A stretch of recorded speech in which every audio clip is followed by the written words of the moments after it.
In this video, we are going to discuss about the relation between Laplace transform and Fourier transform. From the analysis, we can see that Laplace transform is a general case of Fourier transform. Otherwise, we can say that Fourier transform is a special case of Laplace transform.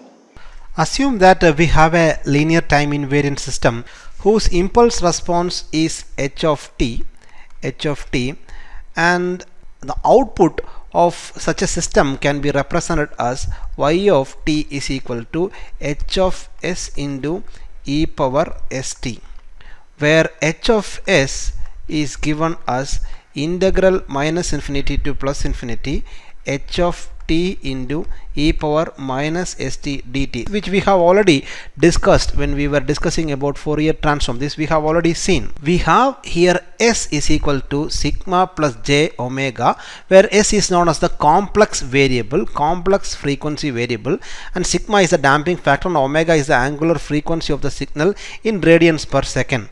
Assuming that sigma is equal to 0, right? So assume that s is purely imaginary. SU is purely imaginary. So if you assume like this, then we can get s is equal to j omega. So if you are substituting this s is equal to j omega into this equation, you will get h of j omega is equal to integral minus infinity to plus infinity h of t into e power minus j omega t dt. This equation is actually the Fourier transform of the signal h of t. Fourier transform of the signal h of t, or Fourier transform of the impulse response h of t, and this is also known as the frequency response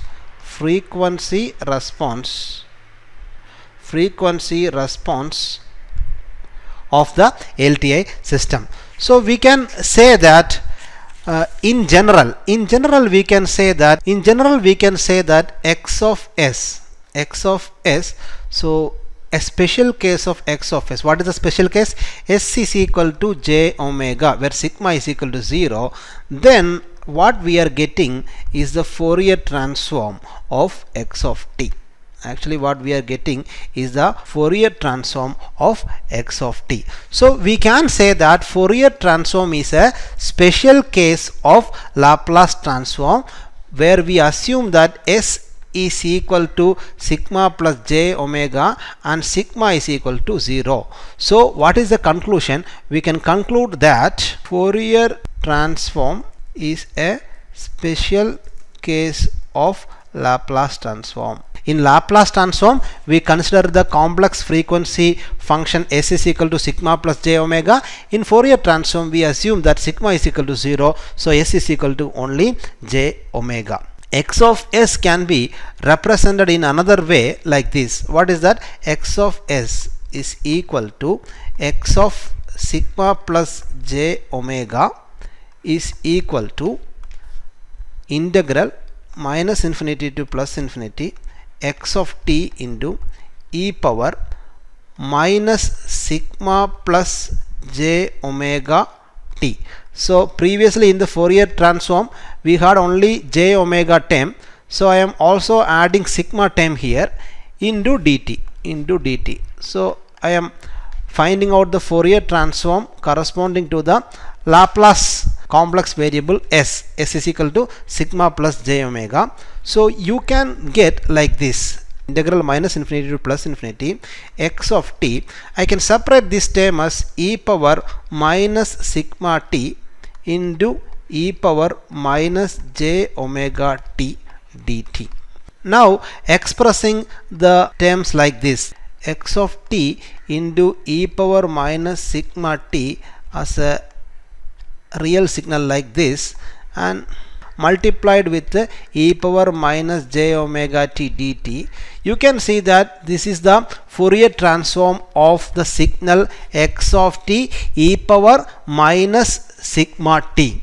So here this is our signal, x of t into e power minus sigma t. So what is the meaning of that? We are multiplying the signal x of t by a real exponential signal, and then we are finding out the Fourier transform of that signal. So in general we can say that Laplace transform of x of t can be interpreted as the Fourier transform of a x of t after multiplication with the real exponential signal. So Laplace transform is nothing but the Fourier transform of not x of t. That is what we have to note here.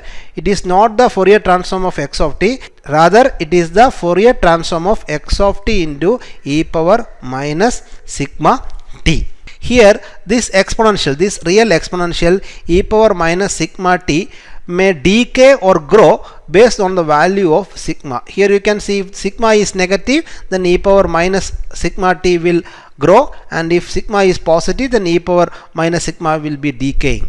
We can conclude the relationship between the Fourier transform and Laplace transform like this. The Laplace transform of a signal x of t can be interpreted as a Fourier transform of x of t multiplied with a real exponential signal e power minus sigma t, and the e power minus sigma t may be decaying or growing based on the value of sigma. So that is the relation between the Fourier transform and a Laplace transform. Also we have learned that Fourier transform is nothing but a special case of the Laplace transform, where we assume that sigma is equal to 0. So s is equal to j omega in the case of Fourier transform, and s is equal to sigma plus j omega in the case of Laplace transform. I hope you got a clear idea about the relationship between Fourier transform and Laplace transform.